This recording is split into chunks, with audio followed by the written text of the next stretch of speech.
Hello, everyone, and welcome to the derivative talk. Now, first, I have been saying some calculus which might not make any sense, so I'm going to give some background of what the idea of a derivative is. So, let's say you have an axis. This is going to be my x, and this is going to be y, which is a function of x.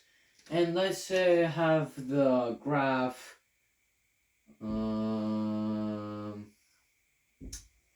does this look like y equals x squared enough to you? If it does to you, it does to me. So normally when I say, oh, find the slope of a line, a slope of this graph, I'd have to give you 2 points. I have to probably give you, let's say this is point A, and this is point B, capital B for some reason. I'll make it lowercase to satisfy people. And then you would just use your f of A. Actually, it'd be f of B minus f of A. Oh my gosh, so many mistakes today. I'm tired. Over B minus A. Now, of course, if you do f of A, you notice your point is like almost 0 somewhere. And your B is like pretty high number, I'd say. Of course, remember to put arrows there too. So then you would say, oh, well, this changed this much because now I have a line to go like this, straight enough. And that is my slope, is what this is. Now, what if I were to ask, what if I made the point like really close? I didn't ask this at first. This was asked in the 1600s. The dude who asked it was a real math nerd. If you know who the dude is, put it in the comments. You'll get bonus points from whoever will give you bonus points. Now, this dude was like, well, I want to make a instantaneous rate of change, which would be the tangent line to the graph. This is a secant line, by the way. It touches twice or more. In this case, it's twice. But a tangent is only ever once to a point. To model this, he's like, I have this point and this point, but the problem is there's 2 points. So what if I were to just say, I'm going to put a limit as h approaches 0, and I'm going to say my f of x is actually going to plus a h, because that's where it was, minus f of x, the normal version. So like, imagine this A point, point A, just was that one, and your plus h was your B. A plus something equals B, but now this is approaching 0, so this one's like going smaller, right to A, and it's basically the same point.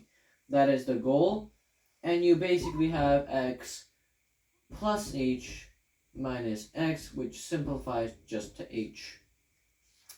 If you immediately try to take the limit of h approaching 0, you'll notice something very sad, and that's the fact that this will equal 0. This thing up here, it will be f of x minus f of x, which is 0. And you'll have 0 over 0, and you'll have indeterminate form and be very sad. Now, because I have this very cool graph here, and if I replace y with a function of x, you notice something in the definition basically saying, oh, that's x squared, that's basically x plus h squared. And if I were to plug everything in, it would look like this.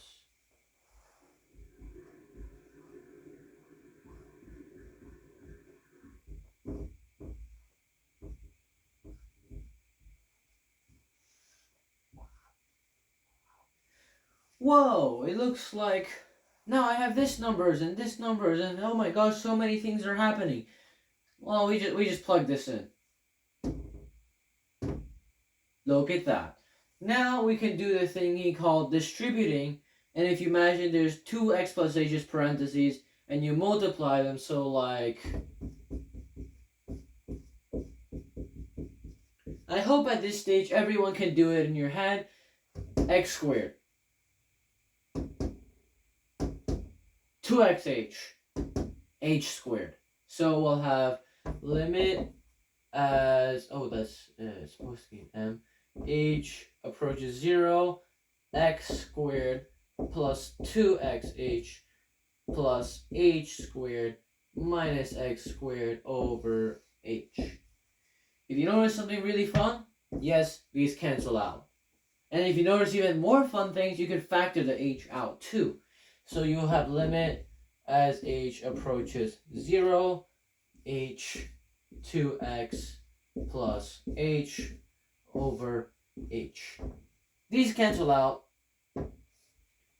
And then you're left with 2x plus h. And you can finally take the limit of h approaches 0, which is, well, just going to result in 2x.